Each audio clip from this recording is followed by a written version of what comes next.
नमस्कार मित्रांनो, जय महाराष्ट्र. के coin collector या आपल्या आवडत्या मराठी यूट्यूब चॅनलमध्ये आपणा सर्वांचं मनपूर्वक स्वागत करतो. मित्रांनो, आज आपण एका म्हैसूर विश्वविद्यालय म्हैसूर युनिव्हर्सिटीचा 5 रुपयाचा एका नाण्याविषयी आपण आज माहिती पाहणार आहोत. या नाण्यामध्ये दोन प्रकार आहेत, फर्स्ट स्ट्राईक आणि सेकंड स्ट्राईक. फर्स्ट स्ट्राईक म्हणजे पहिल्या टप्प्यात छापलेलं नाणं आणि सेकंड स्ट्राईक म्हणजे दुसऱ्या टप्प्यात, म्हणजे ते छापण्याच्या मधलं अंतर असं आपण समजूया. तर आज आपण ह्या नाण्याविषयीची माहिती आणि त्याची किंमती जाणून घेणार आहोत. तत्पूर्वी आपणा सर्वांना एक विनंती करतो. मी नेहमी सांगत असतो, investment in knowledge page based interest. आपण जर ज्ञानामध्ये गुंतवणूक केली तर त्याचा परतावा नेहमी चांगला येतो, परंतु ज्ञान जर अर्धवट असेल तर ते आपल्याला हानिकारक असतं. मित्रांनो, काही फ्रॉड कॉल येतात. तुमच्याकडे किती नाणी आहेत, कोणती नाणी आहेत असं विचारतात आणि तुम्हाला सांगतात की हे नाणी आम्ही 50,000ला विकत घेऊ, 1,00,000ला विकत घेऊ, आणि तुम्हाला फोन कॉल्सवरती ते ऑनलाईन पेमेंट टाका म्हणतात, रजिस्ट्रेशन फीस 5,000 रुपये भरा म्हणतात.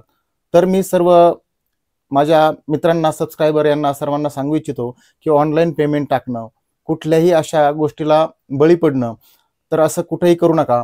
कुठलेही ओरिजिनल कॉइन कलेक्टर तुम्हाला ऑनलाईन पेमेंट रजिस्ट्रेशन फी मागत नाहीत. कुणीही फसू नका ही विनंती करतो. आपण जर या चॅनलला नवीन असाल तर कृपया लाईक, शेअर आणि सबस्क्राईब नक्की करा.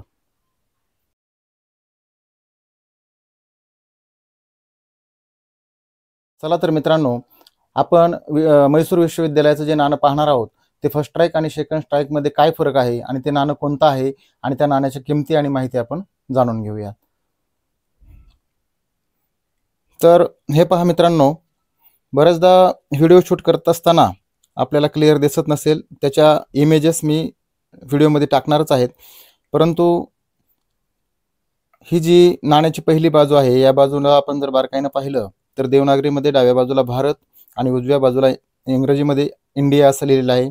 अशोक स्तंभ आहे आणि अशोक स्तंभाच्या खाली सत्यमेव जयते आणि डिनॉमिनेशन म्हणजे नाण्याची किंमत जी आहे 5 रुपये खाली लिहिलेली आहे. ही या नाण्याची पहिली बाजू आहे. आता याच्या बॅक साईडला जर आपण पाहिलं, या ठिकाणी म्हैसूर विश्वविद्यालय, त्या ठिकाणी इमारत आहे, राजाचा फोटो आहे. 1916 ते 2016 या 100 वर्षाचा कालखंड पूर्ण झाल्यानंतर हे नाणी टकसाळीमध्ये पाडण्यात आली होती, छापण्यात आली होती. तर याच्यामध्ये झालं काय, नाणी छापताना फर्स्ट स्ट्राईकमध्ये जी नाणी छापली गेली त्याच्यावरचा जो मजकूर होता, तो मजकूर म्हणजे university of Mysore centenary celebration 1916-2016, आणि मराठीमध्ये सुद्धा तो मजकूर होता. आणि जी पूर्ण छपाई होती ती इतकी स्पष्ट होती, प्रत्येक शब्द ना शब्द आपल्याला क्लिअर दिसत होता. त्याला आपण फर्स्ट स्ट्राईक म्हणायचं. पाठीमागची बाजू असो, अगर ही बॅक साईडची बाजू असो, प्रत्येक शब्द, साल, प्रत्येक त्यावरची जे चिन्ह आहेत ते इतकी स्पष्ट दिसत होते आणि म्हणून त्याला फर्स्ट स्ट्राईक असं म्हणण्यात आलं.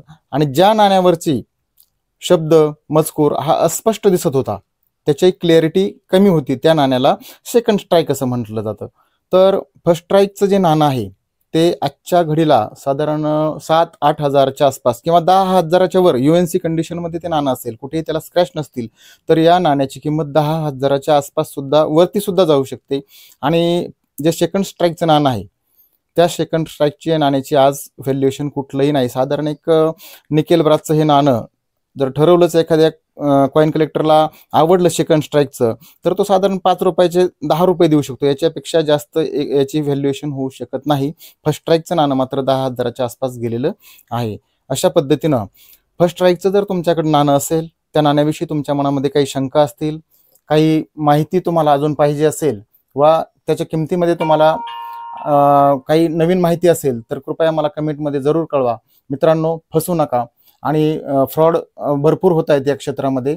चुकीच्या पद्धतीनं लोकांना कॉल्स करून गंडवलं जाते. तर तुम्ही फसू नयेत यासाठी मी प्रामाणिकपणे सांगतो की कुठलीही रजिस्ट्रेशन फी कुठलाही कॉइन कलेक्टर कधीही मागत नाही. तर या व्हिडिओबाबत तुम्हाला जर काही मनामध्ये प्रश्न असतील तर मला कमेंटमध्ये जरूर नक्की कळवा. आणि या व्हिडिओच्या नंतरचा जो व्हिडिओ मी टाकणार आहे तो सुद्धा स्किप न करता पहा, कारण अधुरं नॉलेज हे हानिकारक असतं. मित्रांनो, सर्व व्हिडिओ हा पूर्ण पाहत राहा. आपण हा व्हिडिओ व्यवस्थित पाहिलात, यानंतर तुम्हाला या फर्स्ट स्ट्राईक आणि सेकंड स्ट्राईक मधला डिफरन्स नक्की कळाला असेल. आपण हा व्हिडिओ मनापासून पाहिल्याबद्दल धन्यवाद.